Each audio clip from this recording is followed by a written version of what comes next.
Hello, and welcome to the Sovereign Collective podcast, where we bring you real, raw truth for your self-empowerment. I'm your host, Sasha Calavoda, and I believe that you can stand on your own 2 feet, but that you don't have to do it alone.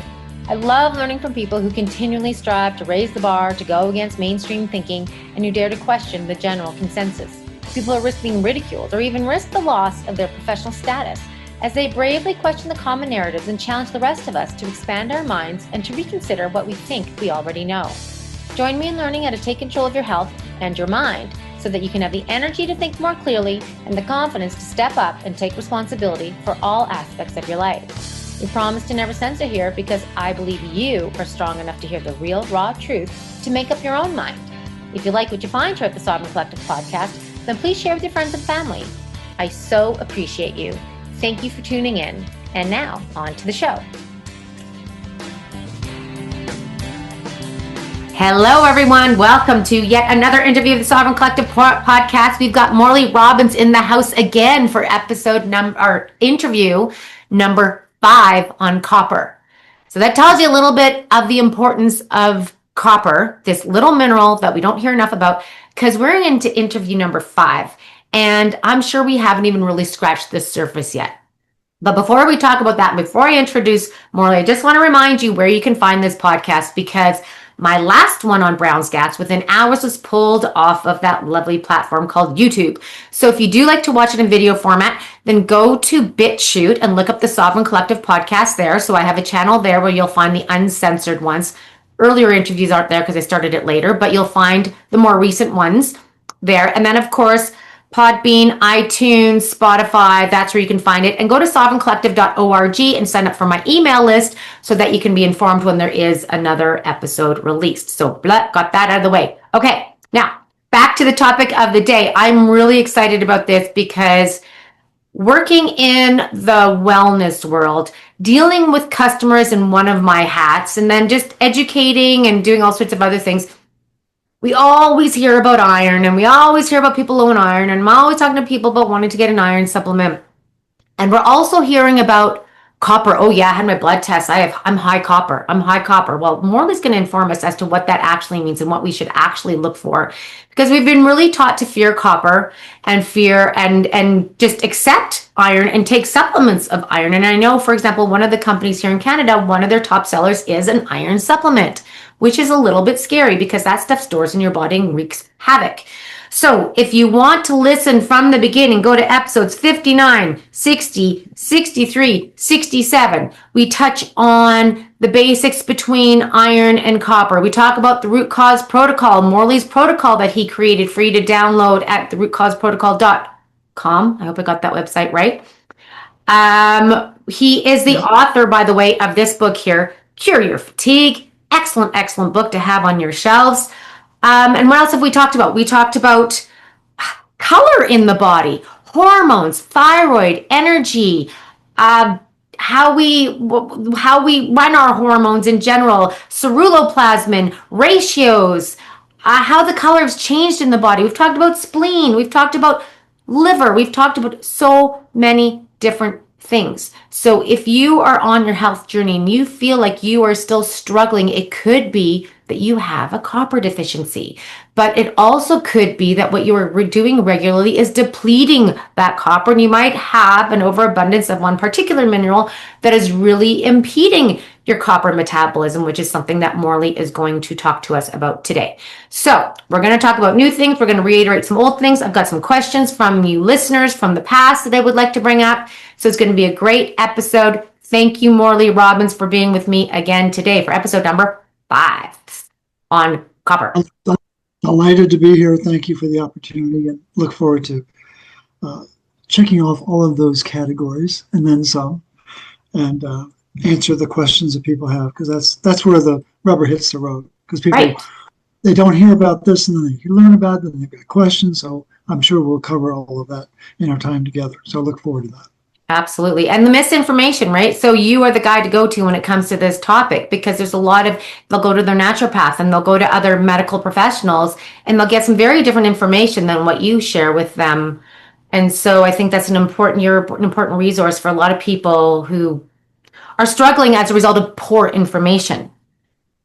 Yeah, I was recently contacted by he calls himself a Hippocratic doctor. I'm not sure what that is. His dad was an allopathic physician, and he wanted to be a doctor. And his dad said, "I don't think you want to be an allopathic physician." And he kind of steered him to whatever Hippocratic physician is. But he's a very sharp guy down in Florida. Does a lot of work with dry fasting, which I'm aware of it, but I've never done it. Mm-hmm. And his partner, she's like mid-60s, and she's been struggling with Hashimoto's for a number of years and just not getting the traction that she wants to get. And she's been on the RCP, the root cause protocol, for 3 weeks, and her symptoms are just melting away. Wow. She can't believe it. Yeah. And I told him, we were chatting last night, I told him that we knew we were onto something 10 years ago when people started doing the RCP and they were lowering their dose of thyroid med. They were eliminating their thyroid meds. I mean, and I was kind of like bracing for impact, because we didn't do that with any intention. We're trying to help people get more energy.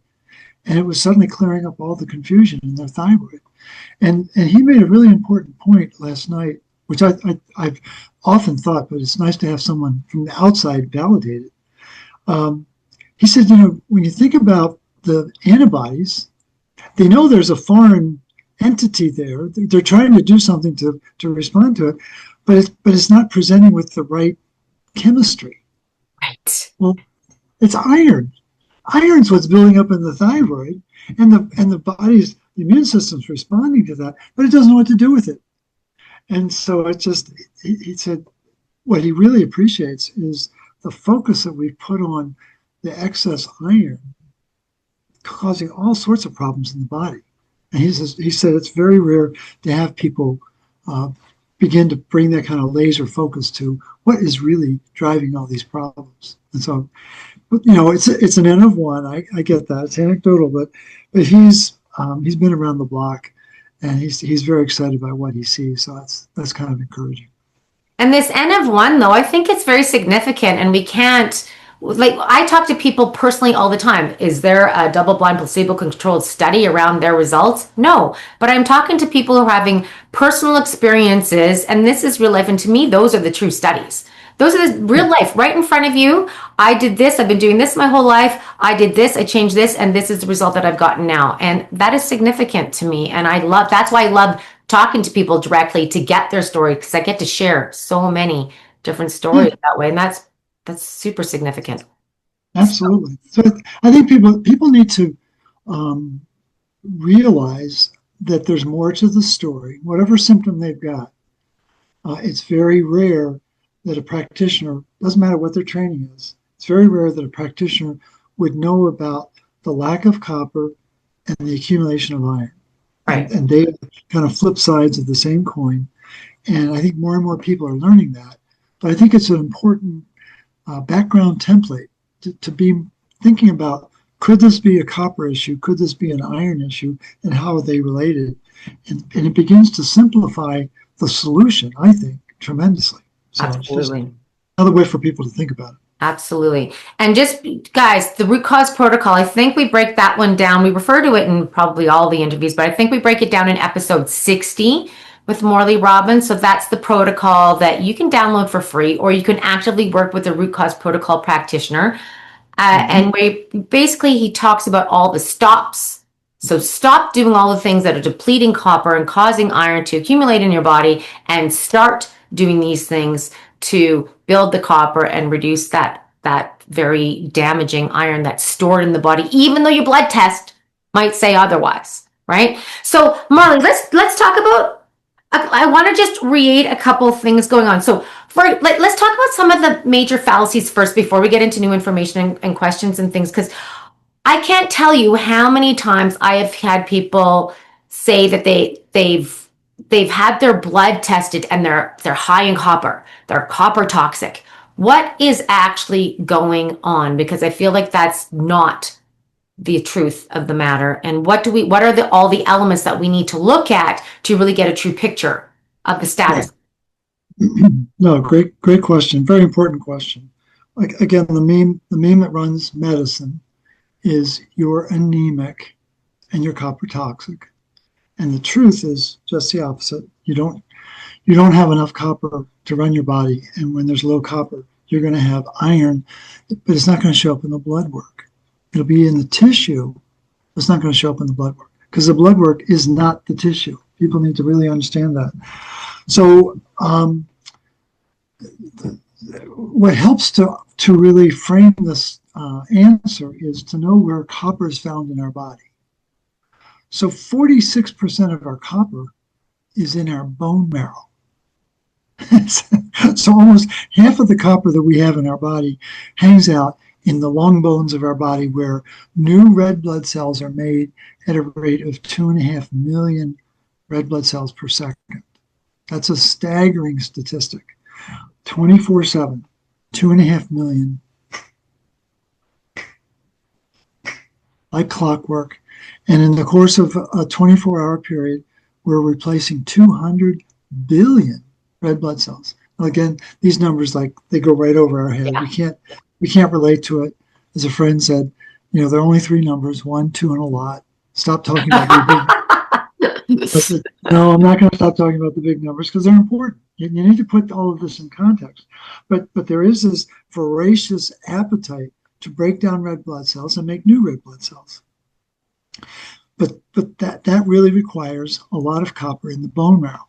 Well, then we've got a very high concentration of copper in the muscle, and then another high concentration, like 25% in the muscle, 25% in the organs.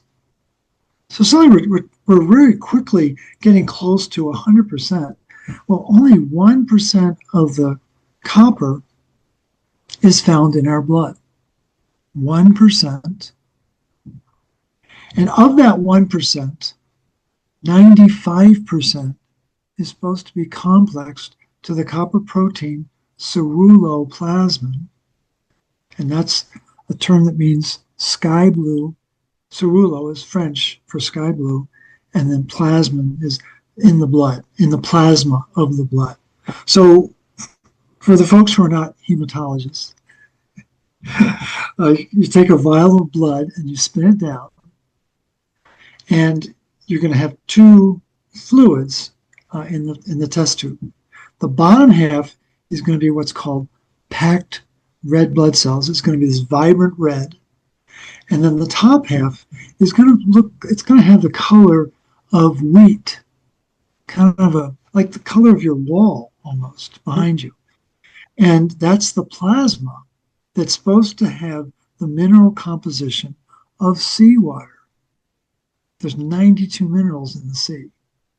And I don't think in the modern era many people have that kind of mineral concentration in their plasma.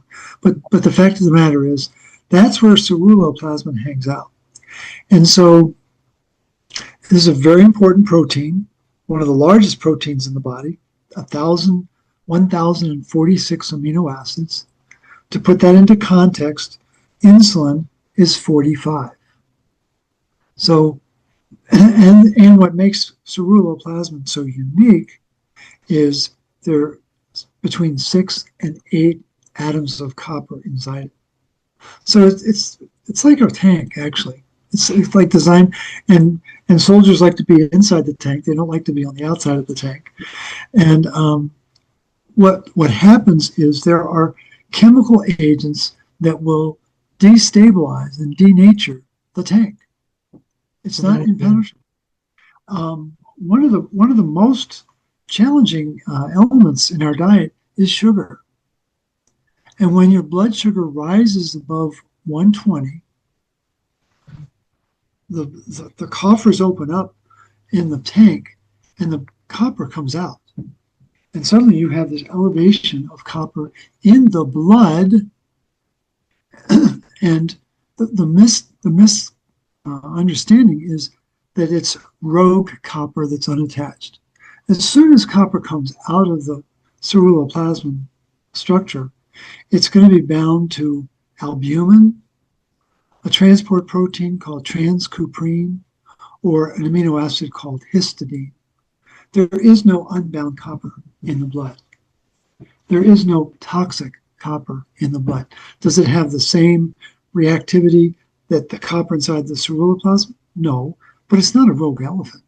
And that's what they want to conjure up, this image of Jack the Ripper, that it's suddenly going to, violate your body. And the thing is that when they've gone in to do very sophisticated studies of cellular copper, and there's hundreds of enzymes that have copper in them. They're either catalytic or they're binding for a reason. And the presence of copper inside the cell, it's called zeptomolar. That's another big word, zeptomolar.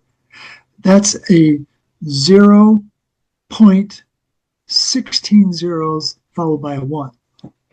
So it's virtually impossible to find unbound copper inside the cell. Again, Mother Nature designed us so that copper was going to be chaperoned, transported, used very carefully, because it's a very important part of our physiology. And what makes it so unique is it's the only element on the planet that can work with iron and oxygen at the same time and not create reactive oxygen species, not create static. And that's a it's really a mic drop moment. Oh, it can work with iron and oxygen and not create static.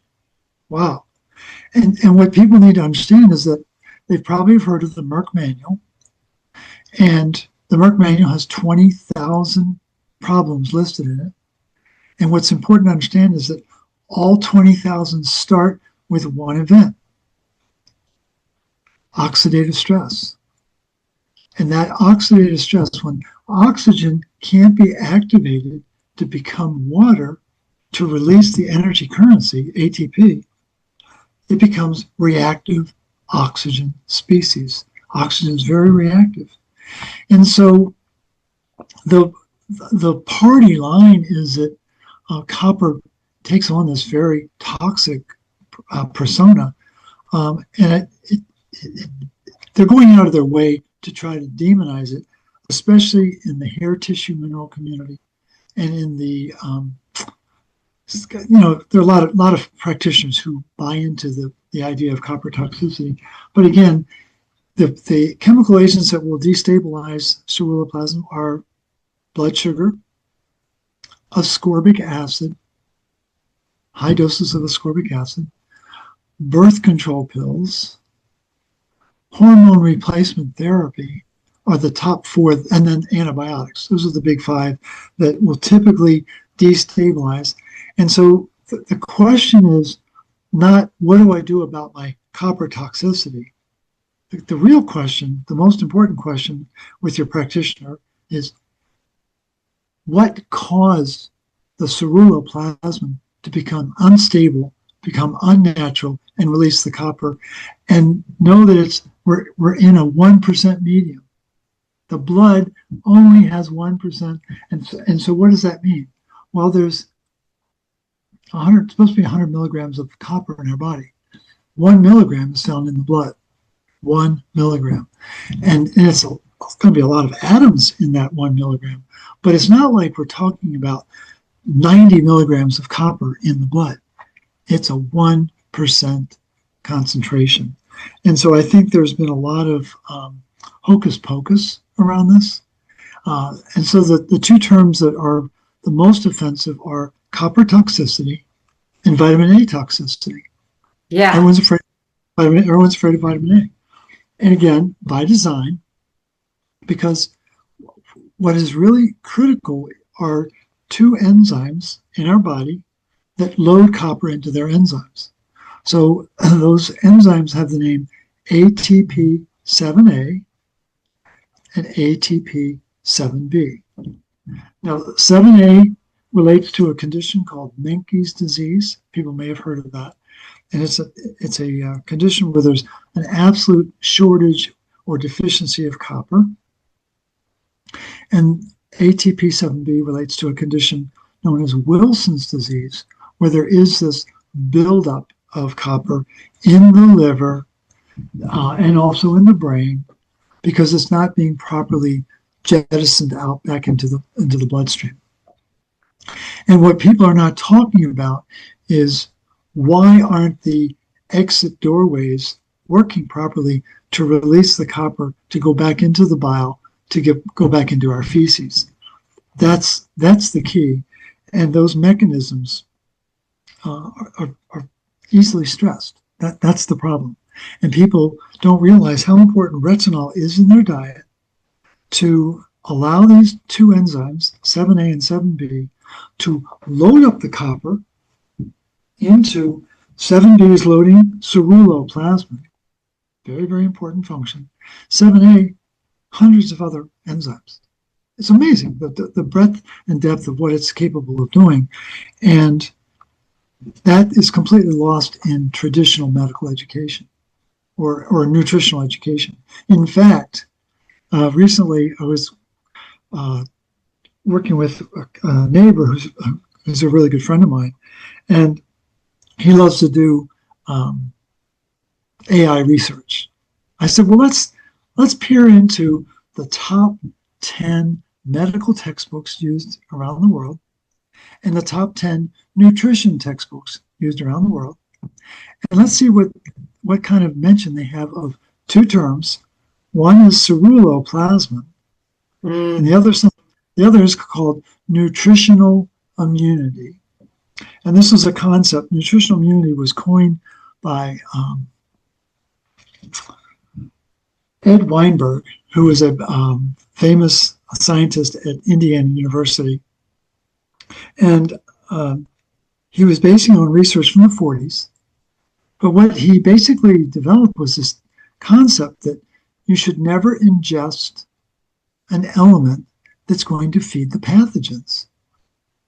Oh, well, then I shouldn't be eating this iron, should I? No, you shouldn't. No, it's a really bad idea. And yet we've been conditioned now. It's taken a century. Back in the First World War is when they first started suggesting taking iron supplements. And now here we are 100 years later, and people think nothing of getting an iron infusion. Right. 250, 500 milligrams of iron. It's like, whoa, that's a lot of iron. And nutritional immunity is the wisdom of Mother Nature. And we'll talk more about that in a few minutes. But the thing is, that term, nutritional immunity, and ceruloplasmin, neither one exists in the top 20 textbooks around the world. At all? No, not the medical textbooks, nor the nutrition textbooks. And so we've got this intellectual blind spot in practitioners who don't know what ceruloplasmin is, what it does. They don't know what nutritional immunity is, or that under stress, this is a point that we'll get into in a little bit, but under stress, the body engages in nutritional immunity. It takes iron out of the bloodstream, and it's called iron sequestration. It's a very fancy term. So it's a legal term. It says putting it away for safekeeping. We're going to take the iron out of the blood because it's going to feed the pathogens in the blood. We don't want that. And so we bring it back into the recycling macrophages that are principally in the liver and spleen, but there's some in the bone marrow as well. And keep it for safekeeping. And that's under stress, Sasha. So that if you have a series of events where go back to 2020, is there much stress back then? Well, the two models of stress that they started studying in the 1980s one was called chronic social defeat stress, and the other was repeated restraint stress. Chronic social defeat, stay home. Restraint stress, don't get within 6 feet of people. And all the variations of those directives that we were given. And it changes iron metabolism like that. It triggers immune responses, cytokines, iron hormones, and suddenly iron shows up low in the blood, and it's all packed away in the tissue under iron sequestration, under nutritional immunity. Body's really smart. And And so back to the original question, the copper toxicity is completely masking all these other events. And they're not telling people what's really in play under stress. And they're not telling about the importance of recycling the iron, the importance of having retinol be a central part of the diet to ensure optimal recycling of iron. Because at 95% of the daily iron requirement, we need 25 milligrams a day. 25, it's a very tiny amount, but we need 25 milligrams to replace 200 billion red blood cells. So 25 milligrams replaces 200 red blood cells, 200 billion red blood cells. But 95% of that iron, 24 of those 25 milligrams come from the recycling system. Only 1 milligram comes from our diet. And what they've done is they've flipped the narrative. And now people think they need to get 20 milligrams of iron from their food and just, no one knows anything about the recycling system. They think they have this garbage in, garbage out kind of system. I keep losing the iron. No, you're not losing it. There's only one way to get rid of excess iron, and that's through blood loss.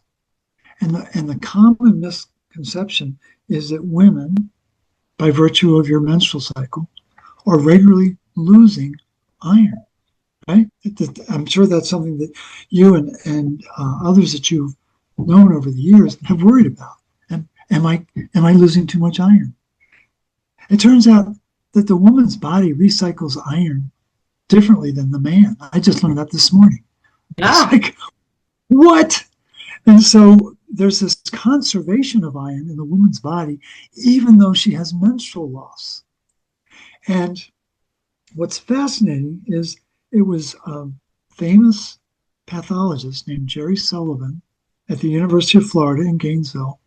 He was fascinated by why women, when they go into menopause, suddenly get the diseases of aging, heart disease, the neurodegeneration, cancers, things like that they didn't have when they were menstruating. And suddenly when they go into menopause, boom. And he was able, through very rigorous analysis, figured out, oh, well, they're no longer losing any iron. They're holding on to all of their iron. And he developed what's called the iron heart hypothesis that turned modern cardiology on its ear, because they want you to believe in booga wooga bugs and that the heart disease just comes from Mars, right, when in fact it's iron accumulation. And all the plaque in your arteries, you probably known people get coronary plaque, right? Mm-hmm. And it's calcium, right? It's actually iron that causes the calcium to build up. But they don't connect those dots for us. But Jerry Sullivan figured it out.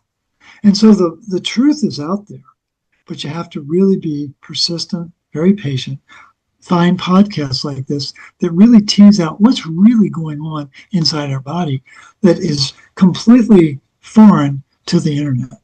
This is not a one and done Google search.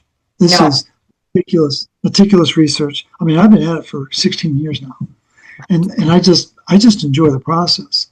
But the average person, they wouldn't take the time.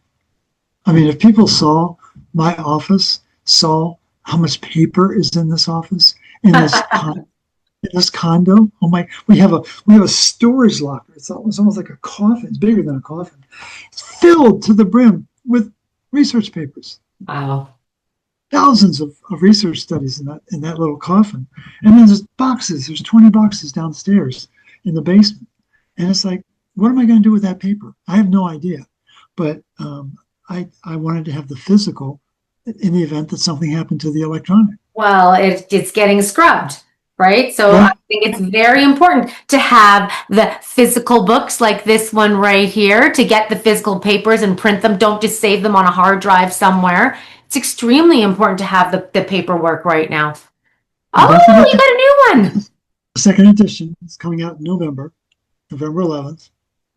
And it's updated, and it's I think people will really enjoy it. This has impeccable footnotes in the back of it. It's got an index. It's got a new section on women's health. I think people are really new section on which? Sorry, on women's health. Did you say? One Yeah. without. Okay. So for people that are just listening, can't see it, Morley just held up the new version of his book, Cure Your Fatigue. It's a different color. So I've got the old one here, and he's got the second edition that's coming out soon. So fantastic. 2 months. 2 months. 2 months. 2 months. Yeah.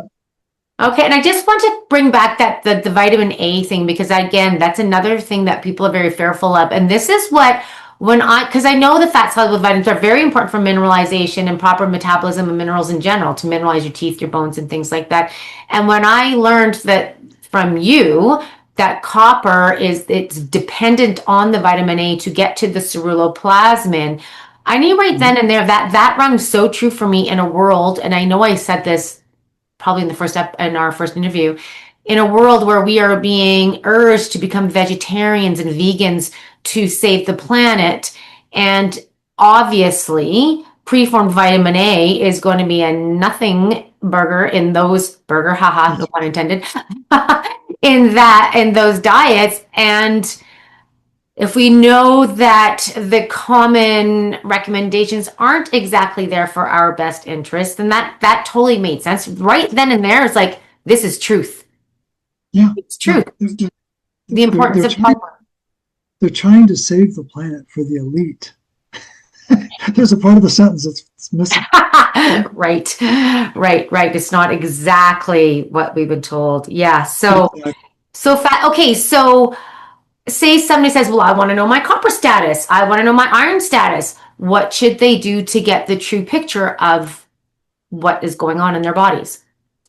Well, here in the States, south of the border, we have a panel. It's called the Full Monty Iron Panel. It's a link that people use all the time. So if you're north of the border, you have fewer options. If you're on the east side of the country, you're going to have better options for getting the blood testing. As you go progressively west, it gets more and more challenging, especially when you get to like Saskatchewan. It doesn't exist that I know of. But we've got people in the UK, we've got people in Australia, we've got people in Europe that all have panels of testing that they can do. And what you can do is, if you're interested in the testing, go to the shorthand website. You identified correctly the longhand, RCP, the root cause protocol. .com. But I like the shorthand is rcp123.org.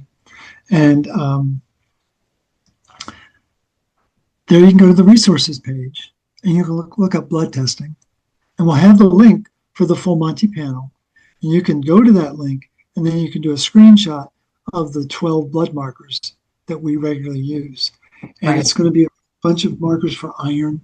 There'll be a marker for zinc, magnesium in the red blood cell, copper, ceruloplasmin, and vitamin A and vitamin D. And it's a very balanced picture of what's going on with the key metals inside the body.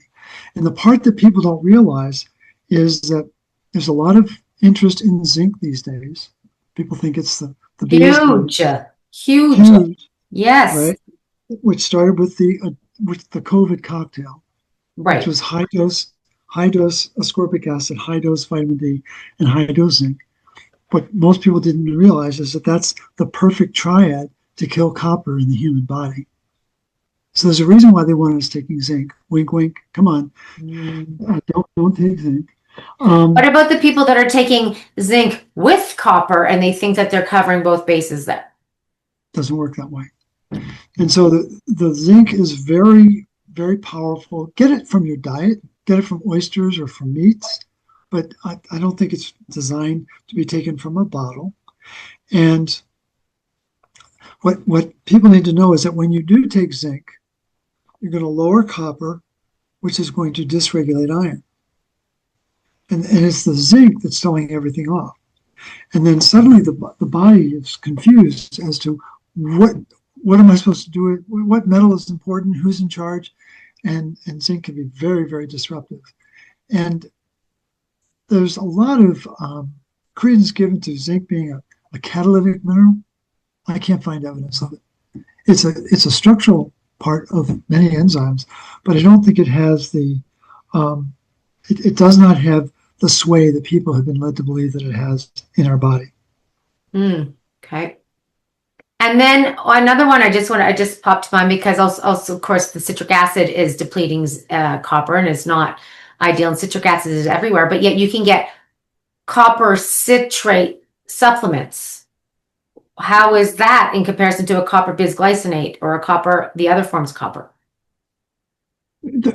Great question. The confusion is that we know that there's something called the citric acid cycle, or it's also called the Krebs cycle, or the tricarboxylic acid cycle. Like, if I were king for a day, I would mandate there's only one name for these things. Just pick a name and go with it. But so we know that citric acid is a part of our metabolism, our mitochondrial metabolism. But that's when it's being made internally, and when it's an endogenous process. Taking exogenous outside the body, bringing it into the body, is not a good idea. But yet citric acid and citrate is everywhere in the food system now. So why should we be worried about this? Because in 1966, researchers at the at Florida State University,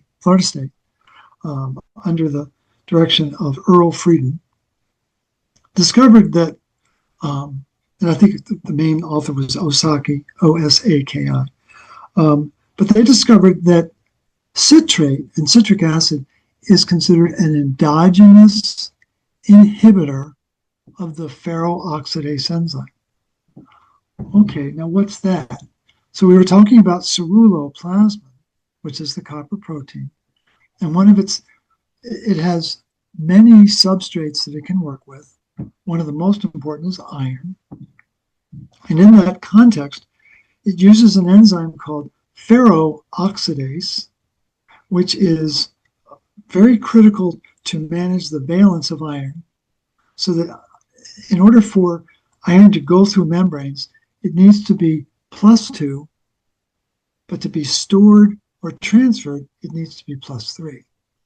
Okay. I'm not sure I would have designed it that way, but Mother Nature had it. But in any event, the management of that valence is done by copper enzymes. And so you can't make a change from 2 to 3 without copper. Mm-hmm. So the citric acid is very disruptive to the function of the ferroxidase enzyme, which is managing this valence. And it's everywhere. And here's the really dastardly part. We encourage people to get blood donations to lower their iron footprint. And we tell people, just do a gravity-fed blood donation. Don't do a power red. Don't do plasma. Don't do anything that involves their machines. Why do we challenge people? Because they put citrate into your blood using the machine. It's like, why would I knowingly weaken my ceruloplasmin status by donating my blood? So just please stay away from the machines. They're very deceptive around this practice. And again, ceruloplasmin is the master antioxidant in our body. And it's not just running one enzyme. I think it has the capacity to run as many as 9 enzymes. And that's why it's not looked upon with favor by Big Pharma. It's because it does too much.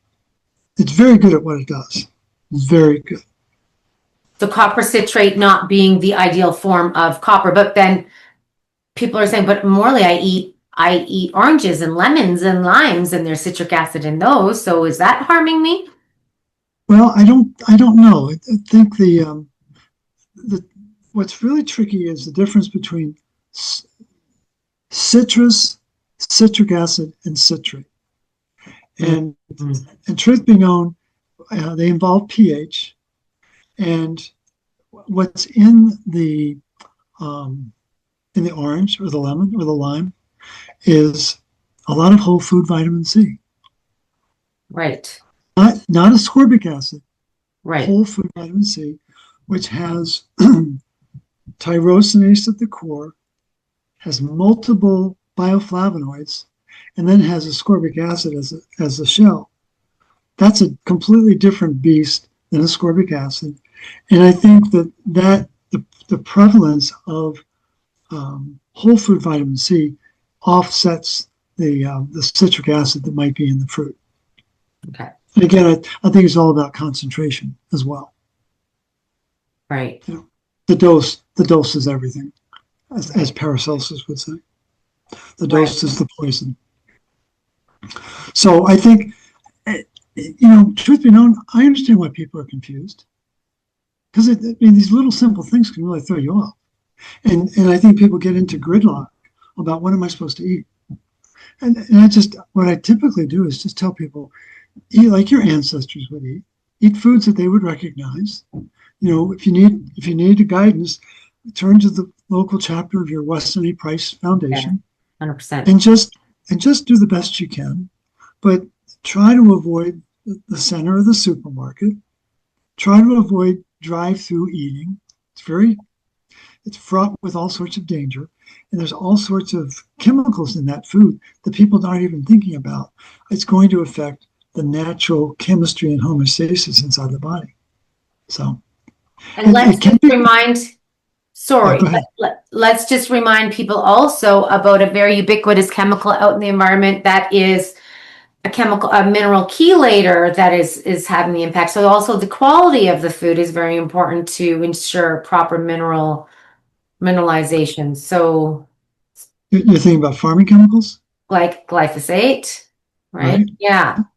And so the thing about the challenge we've got with glyphosate is it's not just being used on commercial farms. It's in the air. It's at my neighbor's house. Yeah. No, it's in the air, and so it's affecting everyone. Yeah. And so that is a decided challenge.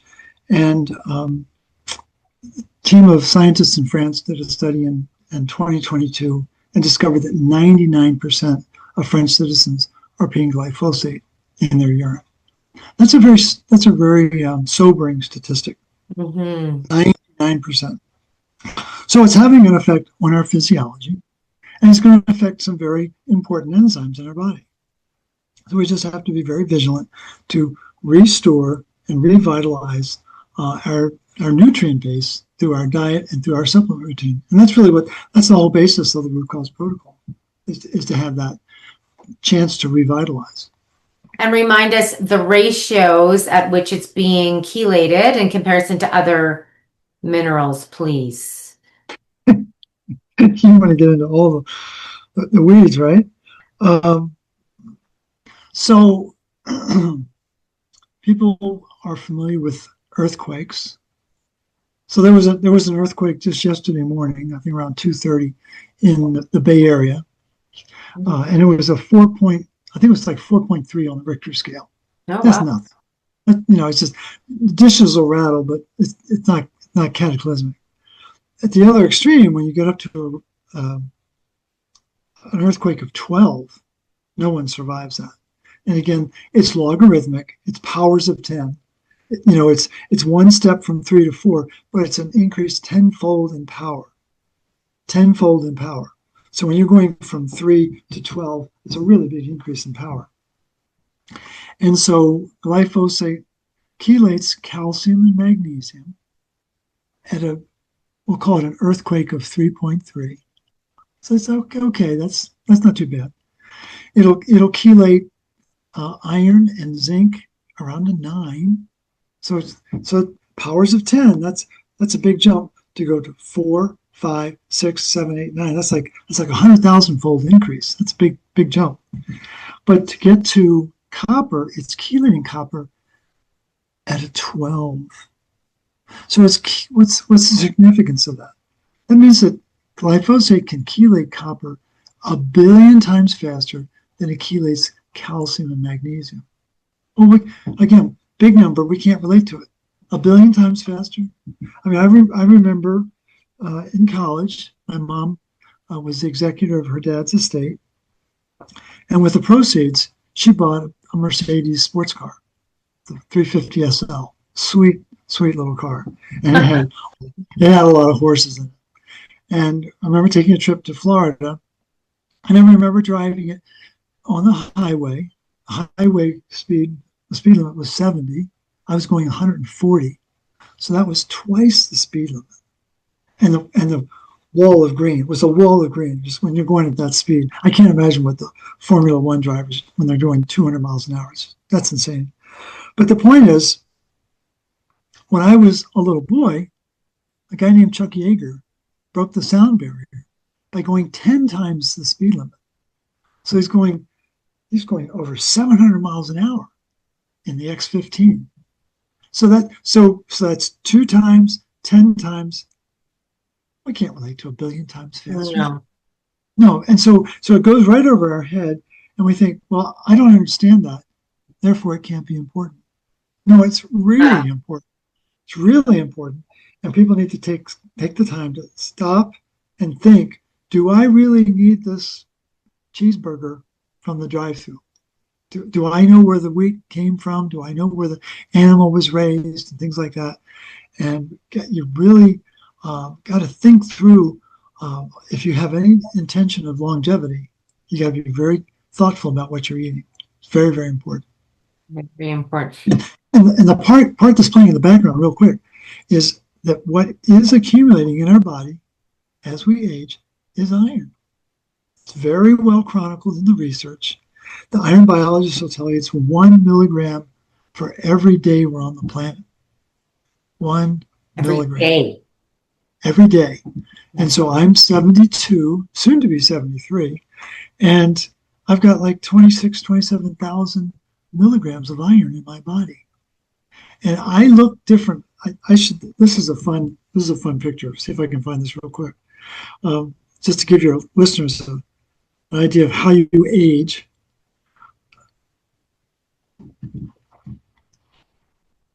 Can you see that strip? For those of you who can't see this, there's a very different picture. That's you? It's me. That's you? There's Morley with the full head hair and had a red hair. very different looking. Very different. But I just graduated from college, and I was getting married, and I was full of vim and vigor, you can imagine. And all of those changes in my body came from adding iron to my body. It's amazing. People don't stop and think about that. It ages you. The iron will age you. So people who think they're, quote, anemic need to step back and say, wait a minute, what's causing my low iron in the blood?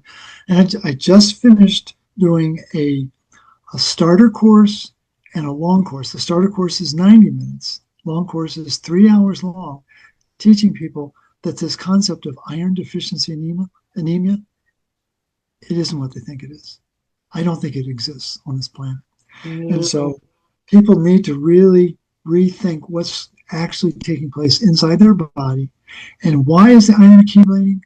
Because we're not recycling it properly with copper, and we're not releasing it properly through blood donation. And do you donate blood regularly? Mm-hmm. Yeah. How often? 4 times a year. 4 times a year. At least 4 times a year. And what's really interesting, the questions aren't being asked when somebody shows up with so-called low iron in their blood.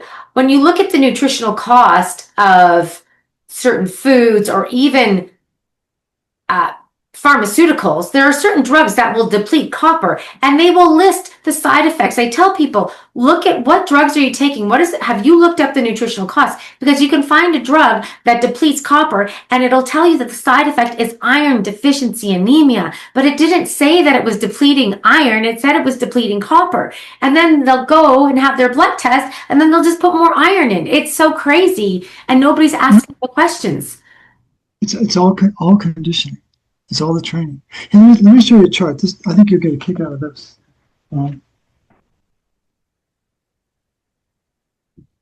A lot of people get what are called UTIs, urinary tract infections, right? Yes. This is a famous study done by Dr. Heyer, H-Y. Hold on, let me make sure I get my. My camera's moving on me. Yeah, it's trying to find you. I know, right? That's so funny. So there we go. So we can see the bladders up there, Got the bladder on top. There's the cells for the bladder, urothelium, excuse me. Here's the pathogen, the urinary, I can't remember what P stands for, but EC is E. coli. That's the pathogen that causes the there's nothing worse than a smart camera, right? Stop. In any event, but here's what I wanted to point out to people. Again, this is Dr. Heyer from 2017. He obviously is talking about the importance of ceruloplasmin. He's also talking about the importance of copper. Now, what do copper and ceruloplasmin do? They stop the pathogen. That's their job. That's what they're really good at. But then ceruloplasmin goes on, which I think is really important for people to understand. Ceruloplasmin goes on to ensure iron starvation, because that's what feeds the pathogen is the iron. And so the reason why I bring this up is that it's a very prevalent infection that occurs in society. And if it's left untreated, people die. If you don't treat a urinary tract infection, you're going to die. And there's ample evidence of that in the medical record. But here's the problem. How are they treating urinary tract infections?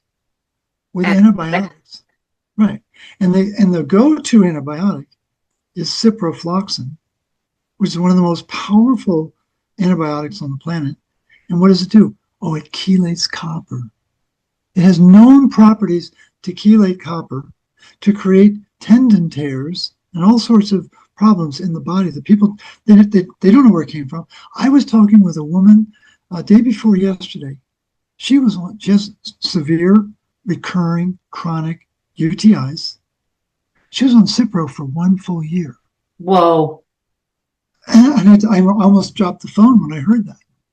And now her entire endocrine system is upside down and backwards. For sure. Because of lack of copper. And so people, they think, oh, copper's toxic. No, copper solves problems. It's the most important antimicrobe in our body. It outperforms silver 1,000 to 1. And what do people do? They use silver, thinking they're being really hip, very progressive, and I'm an integrative, solution with silver. Guess what silver does? It blocks copper uptake. It blocks copper enzymes throughout the body. And there's a very famous Russian scientist named Ludmila, Ludmila, Puchkova, Puchkova, and she, in 2022, wrote a very important study of what are all of the copper enzymes and metabolic pathways that are affected by silver being used as an antibiotic. It's absolutely a staggering study. And yet people think that's the go-to to really solve this problem. Let me real quick, I've got to hand something to a friend and I'll be right back. I apologize for this. Yeah, no problem. Yeah. Yep. Sorry about that. And he's back. So quickly now, would you say to replace all the colloidal silver with colloidal copper as that antimicrobial agent? Yeah, I think the colloidal copper is a good product, but you're also going to get a lot of benefit from the recuperate, from the copper cream, from the copper serum. People just need to know that there are options out there. And I think what we have to be really mindful of is how much copper do we really need? And we have been deprived my entire lifetime. I never knew that there was a need for copper in the diet. I mean, I grew up, my mom was from the country, so we would have organ meats quite regularly, and it didn't bother me. I just figured that's what everyone did. But over time, when the animals stopped eating grass, they stopped getting the vitamin C, they stopped getting the copper. People didn't know that, grass and grain are spelled almost exactly the same. It's just the last two letters that are different, right? SS for IN. And the grain is completely different. It does not supply copper, does not supply retinol. What do you think's in the grass? There's retinol in the grass. That's where the animals get it. And so we've lost the supply line of nutrients, and we're just not thinking through. So why was my grandfather, my grandmother, why were they so vibrant, and I'm struggling to get by? Yeah. And it's just they had real food. They knew what was critical for their well-being. And I don't think they had the same. Again, I'm sure every generation has stress. Go back to the Black Plague, or the Chicago, or not the Chicago, but the Great Fire of London, and these cataclysmic events, world wars and stuff. There's always been stress on the planet, but it just seems like we're living stress like 99% of the time. Well, Like, this doesn't turn stop. it on through any format, right? You put it on your phone, put it on your computer, put it on your TV. It's just constant. The movies, the entertainment, all of it. And I think it's really important to just, go back to the grandparents, because when people get so confused about what they should be eating, just go back to what your great grandparents had to do, because that was a season. That's where they lived. That was harvested. That's how they preserved it. That's what was available, and make that your biggest choice. And they didn't just have choice cuts of meat. They ate the whole animal. They ate the fat. They didn't have these modernized, processed fats. They didn't have anything like that. And I think it's a really easy way to simplify the diet. Yeah. I mean, it's so simple. It's disorienting. So I want to make sure to answer some questions here. So I had, because I was just looking back at some of the questions that we had. So one of the things is people are often surprised to hear is your information on vitamin D. So we talked about vitamin A. We know that's a carrier. That's the way to transport, right, the copper into the ceruloplasmin, correct? So vitamin D, people are supplementing like crazy with vitamin D these days. This is what their medical doctors are telling them. This is what their naturopaths are telling them. Right. Oh, no. I'm very aware of it. A couple thoughts about that.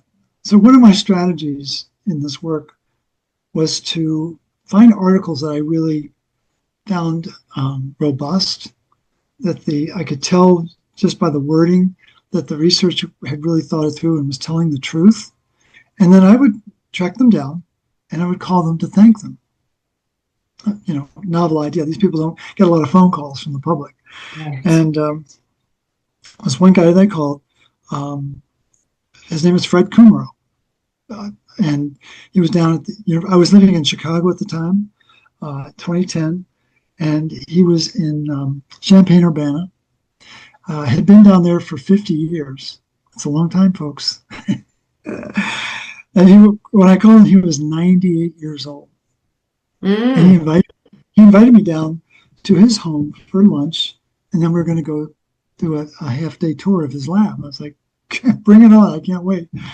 So as we're having the grass-fed hamburgers and the homegrown tomatoes, and he loved chocolate milk, and I had my glass, homegrown lettuce, the absolute prince of a guy.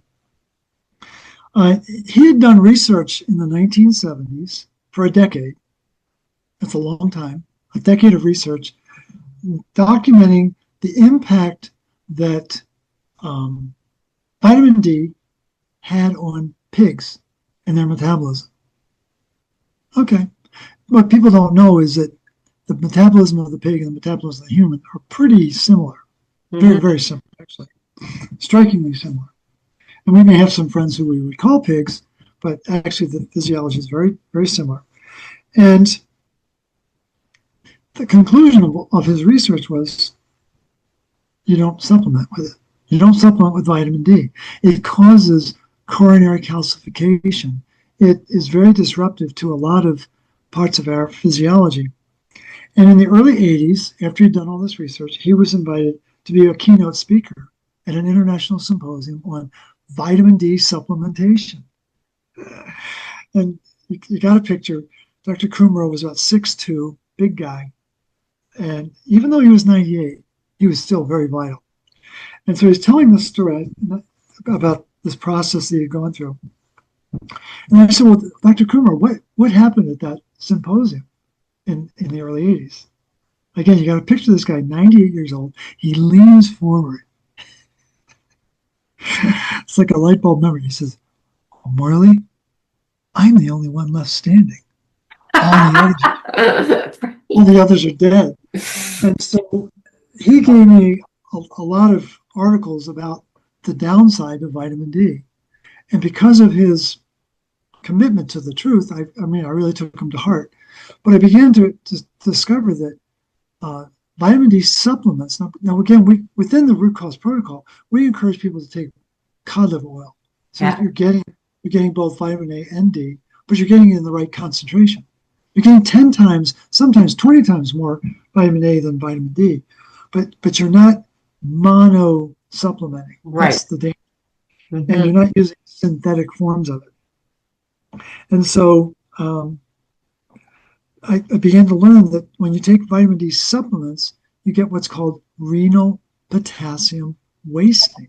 You're losing potassium through the process of the kidneys cleansing the blood. The potassium is being lost into the urine. That's a very dangerous thing, folks. Then I found another major study, that vitamin D causes iron to go deeper in the tissue. It gets stored even deeper in the tissue.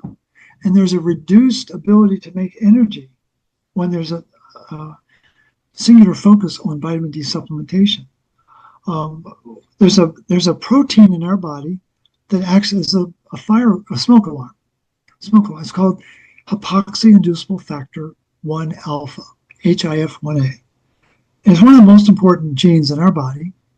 And when it goes off, it's going to affect about 2,000 genes. And it goes off when there's a lack of oxygen. We're not getting the oxygen we need. The body needs to take that oxygen, make it into water to release the energy. And when HIF1 goes off, you got a world of hurt to deal with. A team of scientists in Israel in the late 80s discovered that vitamin D puts black tape over HIF1.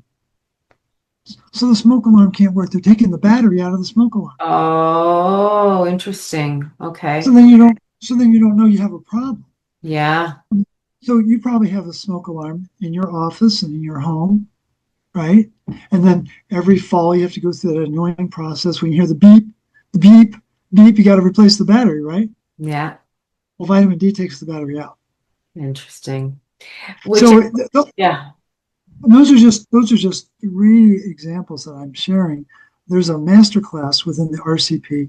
It's like an hour and a half long, where I profile 15 different dimensions of why it's challenging and dangerous, spelled with the D, dangerous, just to take vitamin D alone.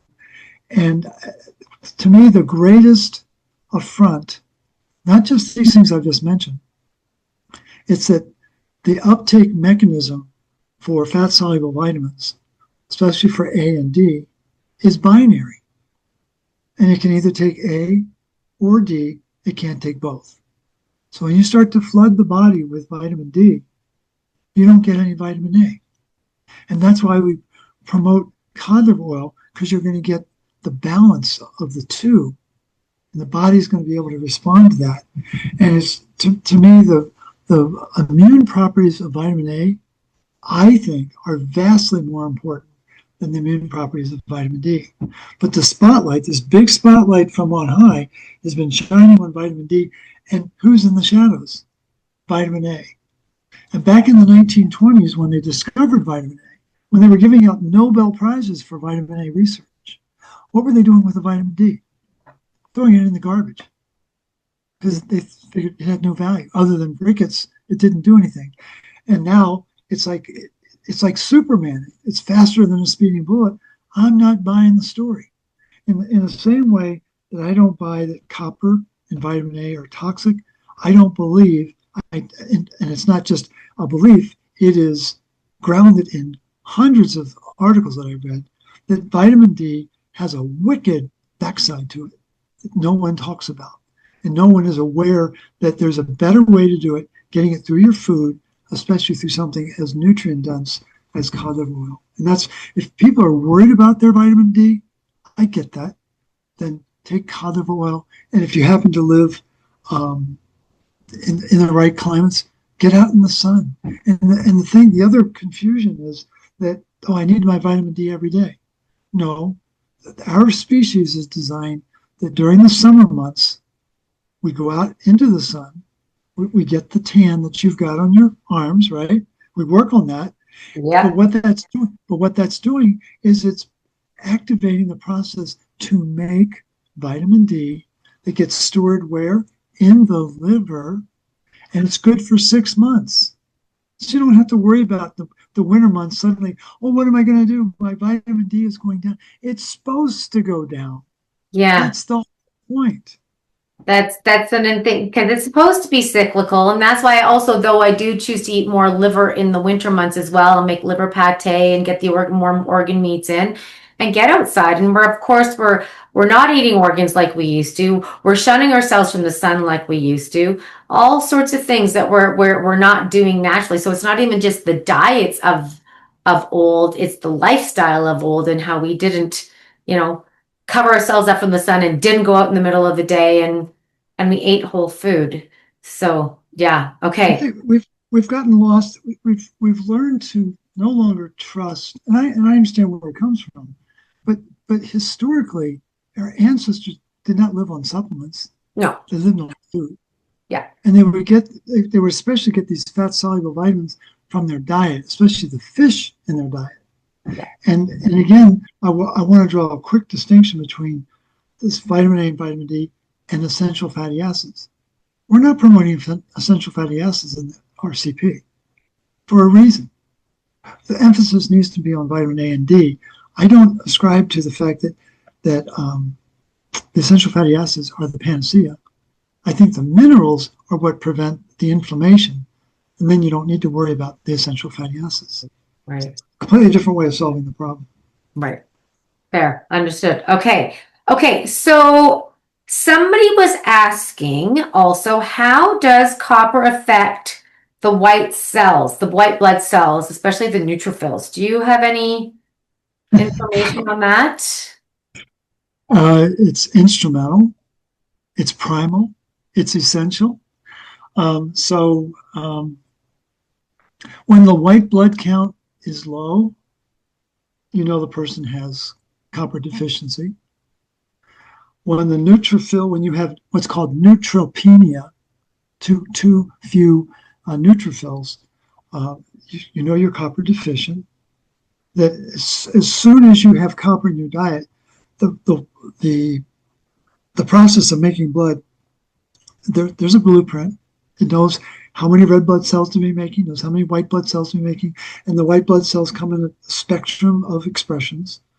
You've got the neutrophils, basophils, monophils, eosinophils, a whole bunch of immune markers. And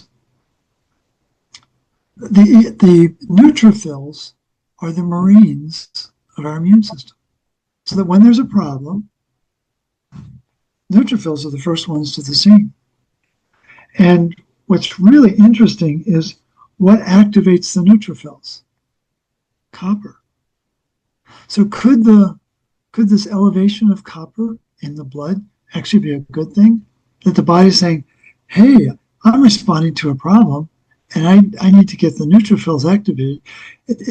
The fact that there's a change should be, why is it changing? How is it changing? Not, oh, how do I stop it from changing? And we've been conditioned to believe that once they put that tagline, toxicity, on it, we freak out. When in fact, it's the elegance of the immune system saying, hey, we need to activate these neutrophils. And what they're really good at is something called phagocytic burst. And what the neutrophils are able to do is take oxygen and turn it into an oxidant to kill the pathogen. They're really good at it. And the mechanism to do that, to turn oxygen into superoxide, requires copper. Ding, ding, ding. That's the wisdom of the body. And so we have this mineral that not only creates the energy, ATP, can't make it without copper, it clears the exhaust. The exhaust can be, it's clearing out the oxidative stress. The exhaust can be these pathogens. The exhaust can be some imbalance that's taking place in the body. And people have not been taught about the layers and layers and layers of response that copper brings to the party. Everything you read about online is that copper is a toxin.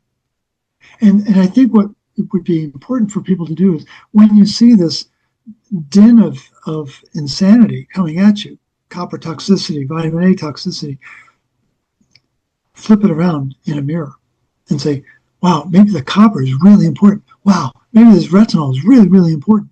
And I would have thought that after what we went through in 2020, people would be a lot more willing to challenge the narrative. I think They're so. not. You would think so, but they're not. I think so. In fact, I think they've doubled down. Yeah. And so that's what we're up against, is just a willingness to say, could there be more to the story? And that's the whole subtitle of these anemia courses that I'm teaching. Could there be more to the story? Right. And I can assure people there is. Yeah. And just sit up and take notice, because the practitioner that they're working with doesn't know this. Right. They are trained, whether they're a physician, a nutritionist, some other health practitioner, they've been trained that everyone's anemic and everyone's copper toxic. And we've got to challenge that belief system, because it is a belief system. It is. Absolutely. Yeah. We just got to turn it all 180. We'll be much better taken care of. Okay. What about copper IUDs? Women are wearing copper in their bodies. How is that affecting them? Great, and very, very vexing issue. I've done over 8,000 consults, and 99% are women. Most of the men that I've worked with are spouses. Most of the men come with their arms folded. Hey, what are you going to teach me? And I think I've only worked with maybe a handful of women who had problems with the copper IUD. My mom had a copper IUD. Oh, wow. And back in the 40s, I wonder to what extent did that contribute to her health problems, because she was a chain smoker and alcoholic, and she had all sorts of issues, but she had heart attacks and a stroke and diverticulitis and all these things. Oh my goodness. Wow. But I don't want to attribute that to the IUD, but I don't know that the IUD helped her. But the thing is, the IUD is going to, it's a spermicide. It's very effective spermicide. Kills it on contact. And it has biochemical properties. And so I think if someone, I think the people who are most sensitive to the copper IUD would be, they have an iron issue in their body, and the copper is aggravating their iron issue. And it might be that they have too little copper, or they and again, I'm trying to think of these handful of people, was there any pattern? And there really isn't. It's very hard to predict how someone's going to respond to a procedure like that. But I think if someone starts to have what is perceived as racing mind or nausea, the literature would tell you to blame the IUD. When in fact, what the IUD is more than likely doing is it's introducing copper into the body to mobilize iron that's been stored in the body. Right. Iron sequestration. And that iron is what causes the racing mind, and the nausea, it isn't the copper. And so the system goes out of its way to blame copper for all the problems and to protect iron. No, the copper, and that's the very often you'll have people who take copper for the first time and they'll have this reaction and they'll think it's the copper. It's not. It's the copper stimulating the body to release the iron that it's been holding on to. And so that's why the blood donations are so important. Got to release that iron. But I think the IUD, when it does become problematic, more often than not, it's that the copper is being released into the tissue and it's mobilizing iron to create symptoms. And that's the best way I can describe it. Okay. That makes sense. I think there's one thing I want to come back to and talk about pregnancy very quickly after this, but somebody else was asking about whether the oxidation state of copper matters. We've got cupric oxide, cuprous oxide, so we've got Cu2 plus versus like 1 plus 2 plus. And there's also, they made mention of there's a supplement, cuprous, what was it? I can't even read my own, nicotinic acid, which is a copper 1 plus. And they're claiming this is the most bioavailable. It's a very expensive, apparently, supplement. I haven't looked into it. And they're saying it's the most bioavailable, so they claim, whoever. Do you know anything about that supplement? And what is and we'll talk about your supplement that you created or were part of creating, and then talk about this and what are the forms of copper if it's not just through food, which seems to be hard to get in this glyphosate-ridden world. Yeah, I think it's increasingly challenging to get copper in the diet. So we have cuprous copper, and that's +1. Yeah. So think of cuprous as in delicious, cuprous.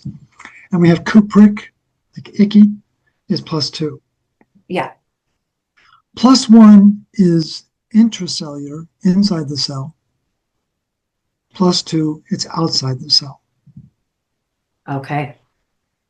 And there are different enzymes that require +1, +2, but ideally, copper wants to be on the inside. It likes to be on the inside. Okay. And when there is this offensive agent in the body, blood sugar, antibiotics, ascorbic acid, it destabilizes ceruloplasmin. And as the copper comes out of ceruloplasmin, it becomes +2. So it changes its valence. The term is oxidized, and it's losing an electron in that process. And then it gets bound to something else. It's going to get bound to albumin, transcuprine, or histidine. But the game that's being played is to get people to think that because it's outside of the cell, it's a threat. It's not. It's going to be bound properly and still be transported or chaperoned properly.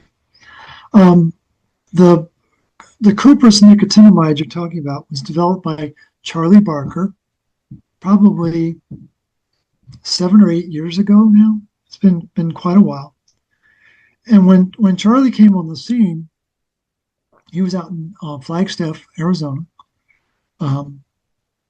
He was just full of vim and vigor, and talking about how this was the answer. And I said, well, Charlie, what about ceruloplasmin?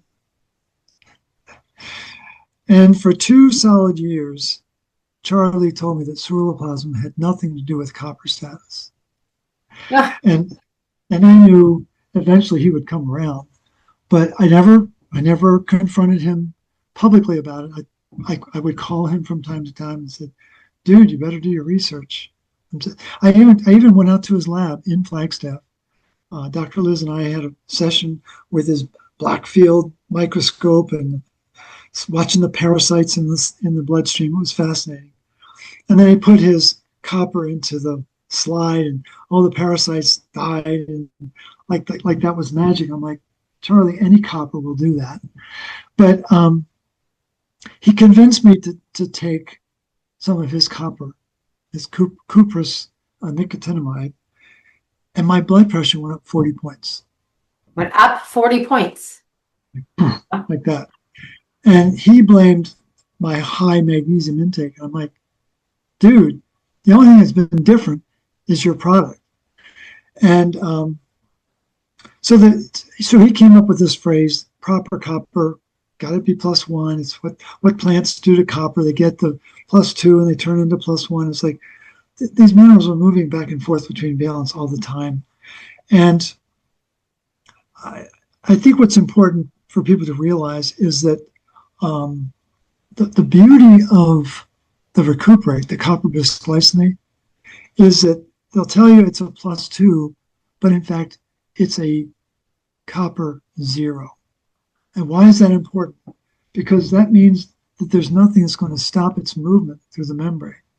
That's why the bisglycinate is so valuable, is that it allows for very fluid movement of these minerals across the membrane.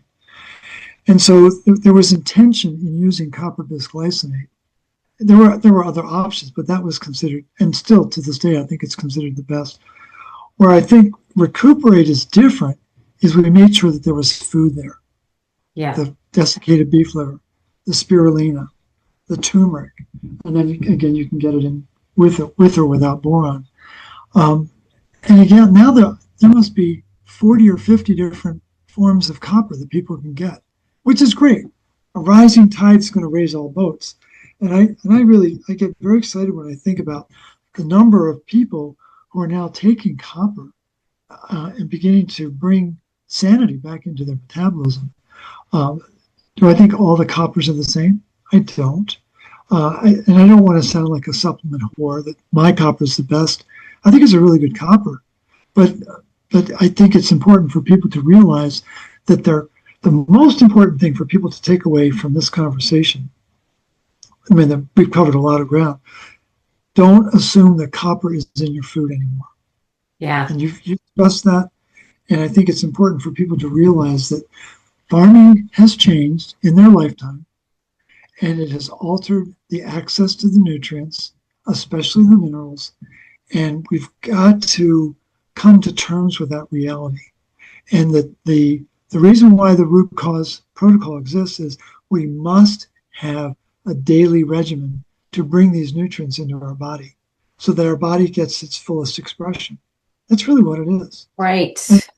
It's allowing the body's blueprint to do what it knows how to do. Correct.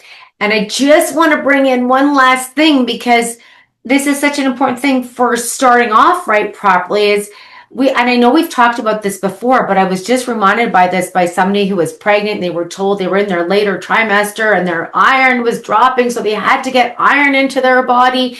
And then we've got these babies that are coming, they're already iron overloaded right from the get-go. So can you quickly touch on that? And then we'll talk about where to get your products, the Recuperate product, and how people can contact you. But first, let's quickly talk about this for pregnant mamas out there. Let's talk about the truth around iron in pregnancy, please, quickly.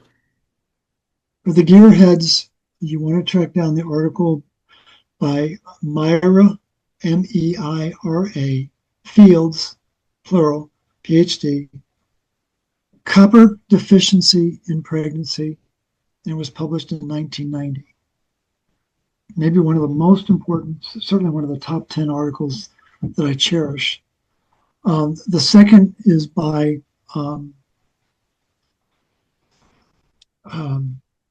Dr. Steer, Philip Steer, Steer. He's an OBGYN. And in 1995, he wrote a very important article about the hemoglobin level of the mother compared to the APGAR score of the baby. And he did a study of 150,000 live births. I would have been impressed if he'd done 1,500. 150,000 live births in the UK.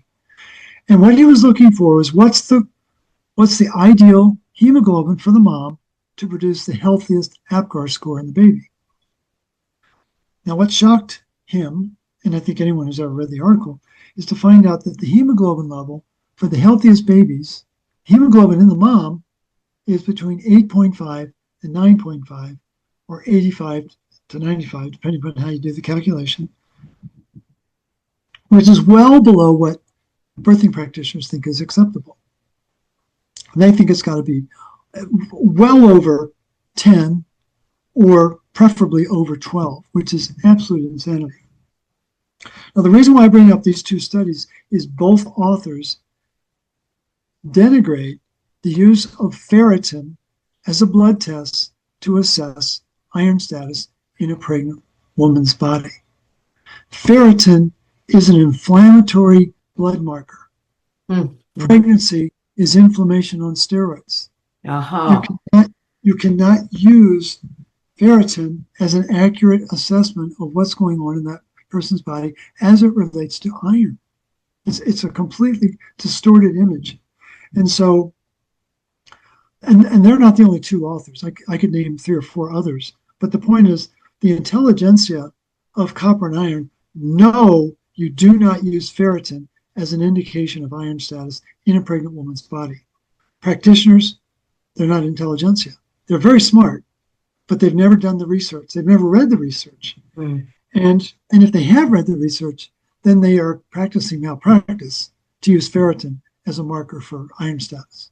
And so I get very exercised about this because I have many clients who've been told they need to get an iron infusion. I had 2 at the same time, East Coast, West Coast. Both women were, a week before they delivered, told they needed to get iron infusions. Both women got iron infusions. Both women almost died. Both babies almost died. Wow. And this has got to stop.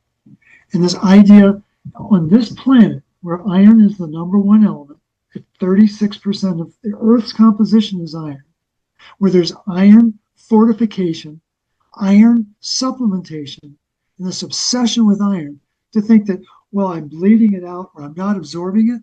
Well, the reason why you're not absorbing it is it's a 2-step process. And the second step requires copper. That's why you're not absorbing it. And stop believing the doctor that you're not absorbing it. Get copper into your diet and problem will be solved. Yeah. So it's very important for people to challenge vehemently this notion that they need more iron. And if you want optimal neural fetal development, you want the healthiest brain for the fetus, there are 3 nutrients you've got to focus on: magnesium, copper, and retinol. And where is modern obstetrics? Worrying about vitamin D and iron. And what's also important for people to know is there is no vitamin D in breast milk. Ding, ding, ding. There is no iron in breast milk. Ding, ding, ding. And guess what's in infant formula? Tons and tons and tons of vitamin D and iron, and they don't have the other nutrients. Or if they do, they're in such small proportions they had no impact. And so they're rewiring fetal chemistry with the obsession around iron and vitamin D. And people need to wake up, because I think the window is closing on Homo normalis. Normal humans are not going to exist 50 years from now. Right. We just have to, that's 2 generations from now. And wow. So it's going to be a very different world. And that 50 years is going to go by in a blink of an eye. Oh, yeah. Yeah. So fast. Hopefully that answers the question. Yeah, no vitamin D in breast milk, though. I didn't know that one. That's interesting. Yeah. I'm gonna have to look into that. But they're also supposed to be, there's a copper, isn't there like a download going on in the... You and I, as adults, would have 100 milligrams of copper in our body. And in the last trimester of the pregnancy, all mammals, not just humans, all mammals download an enormous bolus of copper from mother to the fetus. And so ideally, the baby should be born with 70 milligrams of copper in their liver. And then they're going to add to that as they get older, and they're going to recycle it throughout their life through their diet and their supplement routine. Okay. Fascinating. Okay. Thank you. Whew. Okay. There's just so many things we didn't even talk about a whole bunch of new things that I'm sure that you have today. But We'll have to have you on again for number 6 at some point. Okay, so I know, Morley, for right? people that you've been talking about the Recuperate supplement, where can people find that? You can either get it on Amazon or you can get it at the website formulaiq.com. Formula. Formulaiq.com. Okay. And for people who want to know more about your work, learn about the root cause protocol, how do people learn more about you and your work? Yeah, go to the website rcp123.org. There's a resources tab, and you can request the starter guide. It's an 11-page. It's a wonderful document to get people started on the basics of the stops and the starts of the root cause protocol. You can join the RCP community, online community that every other week we have meetings and get to do Q&As and have discussions and get their questions answered. We have a training program. It's called the RCP Institute, 16-week program for people who really want to do the deep dive. So really find out what's running the body. It's not what the doctors think it is. And when does that start again? That'll be in February. Okay. So we're class, I think 11 of 16 right now. November and December are quiet months, and then we start to gear back up in January. But the classes start up in February, first Thursday in February. It's 2.5 hours of live class, and then there's recorded material, there's articles to read, there's case studies. It's a very robust program. And then for people to, if they're interested in doing a consult on that resources tab, are the RCPCs, RCP consultants.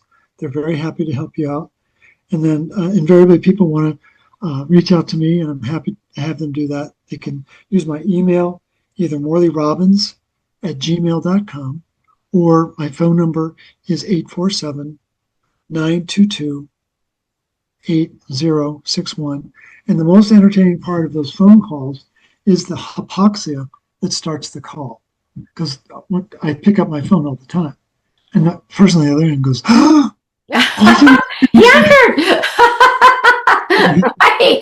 It's a rare thing, and I know you like to have a phone call before. We've had huge phone calls before, so that's interesting. Absolutely. Yeah. And it's old school, Morley. Who calls the phone anymore? But I like it. But it really cuts to the chase. It really helps people. Invariably, people just have one or two questions. And it's just like, boom, we can get it solved, and they can get on with the protocol, which is kind of exciting. Amazing. And then, of course, Cure Your Fatigue, how balancing 3 minerals and 1 protein is the solution that you're looking for, guys. This is an information-packed book. There's lots of great science information, how the body works and what to do. And then Morley's holding up the new one that's coming out in a couple of months, the revised edition of Cure Your Fatigue. I really, really, really love this book. It's super interesting and so much good information. So one to have on the shelves for sure. Okay. It's really nice about the new editions. It's got it's a much more organized footnotes. I mean, they're beautifully done. There's an index, which we didn't have in the first. Which is helpful. It's always nice to have. I don't remember if there is an index in here, but yeah, always helpful to have an index for sure. I know. Yeah. We listen to the feedback. Because there's a lot of things that you might want to look up in here. I mean, it's very technical as well. So, which I appreciate. I like that kind of stuff. So, for me, there's a member of our church who I've gotten to just know very casually, and he said, and I'd given a copy of the book to his wife, who's a nutritionist. And I said, "How are you doing?" He said, "Well, we just got back from Barcelona. We were on some vacation." He said, "But I had a chance to read some of your book." I said, "Oh, great." I said, "What'd you think?" He said, "I really want to thank you for the footnotes." He said, "So often people write a book like that and it's an opinion." I said, "No, this is not an opinion." And so he was great. And I said, "I'm just curious, what kind of work do you do?" He was an oncologist. So he was really looking for the meat. Oh. So he was very grateful. He was impressed. He said, "Thank you for writing this." Right. And definitely, you guys, Morley starts his day. I don't know if you still do, but I know you did. Start reading the papers, reading the science, really reading the research. And he's been doing that For what? 3 hours a day, 16 years. 3 hours So a day for 16 years. That's a lot of information covered. So Morley has done the work for you. And if you want to find those original sources, then you can find those in the footnotes of this book, and not have to start all that research from scratch. So thank you, Morley. I really appreciate your time today. Always wonderful to chat with you and informative for everyone. And guys, I know this could probably pretty much impact anyone and everyone, because people are definitely iron toxic and copper deficient, contrary to popular belief. And then there's all that supportive nutrition around that is also really important, which is covered in the book, which is covered in the protocol. And maybe you want to become a practitioner one day, or just know that for your family as well. So think about that in February. I know some people have joined the program as a result of listening to the podcast. So I'm excited about that too. So thank you again. Very much appreciate it. And guys, share the podcast, sign up, or whatever it is. Sign up for my email, like, subscribe, do all the things. And I appreciate you very much. Thanks for listening.